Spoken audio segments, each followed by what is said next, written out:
ॿिए पासे वांखे आगाही ॾियूं पिया सकरन में फसल जे भेल तां कीरिया ऐं लाखा बिरादरी जी ॿिनि दुनियनि में जहिड़ो थियो आहे। फायरिंग में हिकु ॼणो क़तल थी वियो आहे ऐं हिकु ॼणो ज़ख़्मी थी पियो आहे। ख़बर अवां सां शेयर कयूं पिया। अहम ख़बर आहे मक़तूल जी सुञाणप असलम लाखो तौर थी आहे।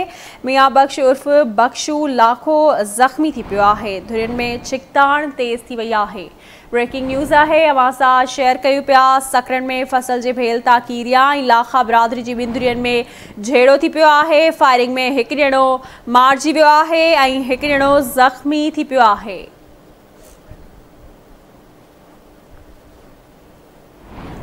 तफ़सील मालूम कंदासीं गुलाम कादिर चांडियो खां। जी गुलाम कादिर, अपडेट कजो, कहिड़ा तफ़सील आहिनि?